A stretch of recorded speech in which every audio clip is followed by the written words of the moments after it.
Right now, without thinking too hard about it, reach over and tickle your own ribs. Go ahead, I'll wait.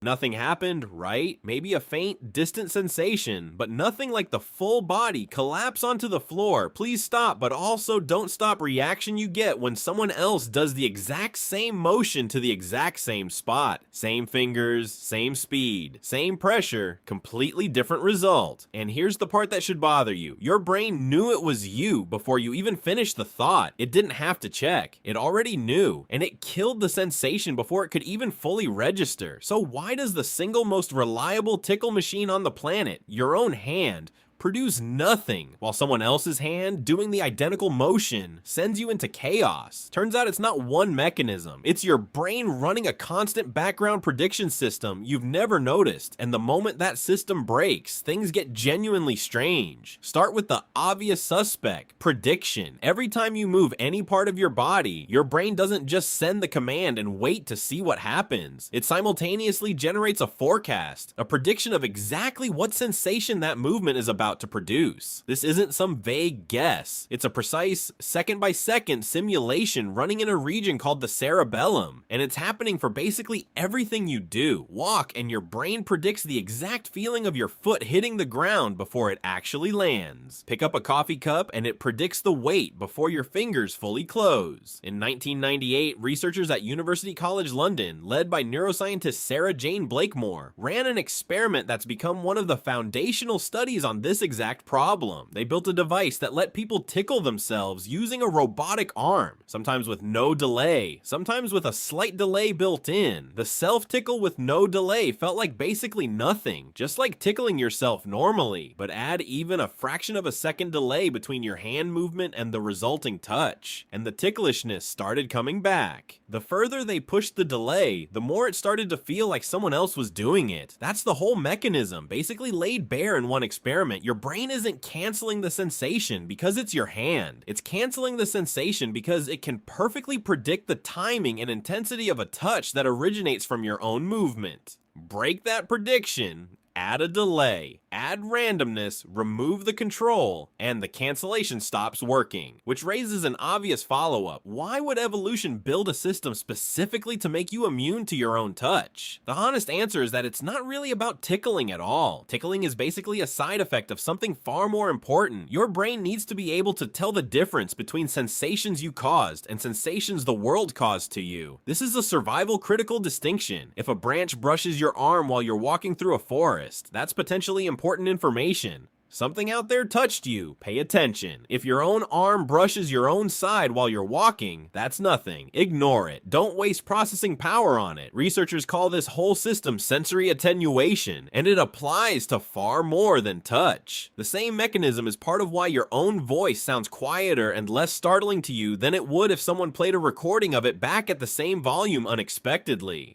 Self-generated sensations get dialed down across the board, specifically so your nervous system can stay alert for the sensations that actually came from outside you, the ones that might matter. Here's where it gets genuinely strange. This system isn't just about canceling tickling, it might be one of the foundations of your sense of self. If your brain is constantly running this background calculation, this came from me, this didn't. That calculation is, in a very real sense, drawing the boundary of where you end and the rest of the world begins, moment to moment, thousands of times a day, without you ever consciously noticing it's happening. You don't experience this as a calculation. You experience it as the seamless, obvious fact that your hand belongs to you and the world outside doesn't. But that obviousness is the output of active, ongoing computation, not a given. And this is exactly where things get unsettling, because researchers studying schizophrenia have found this self-other prediction system doesn't function normally in some patients. Studies have shown that people experiencing certain symptoms of schizophrenia can, in some cases, tickle themselves. The cancellation mechanism that works automatically and invisibly for basically everyone else partially fails for them. The same breakdown in self-generated versus external prediction that lets you tickle yourself a little has also been proposed as part of the broader mechanism behind certain hallucinations, where internally generated thoughts or sounds get misattributed as coming from outside the self. The exact same system that quietly decides that touch was me in a healthy brain may, when it malfunctions, contribute to deciding that voice wasn't me when it actually was.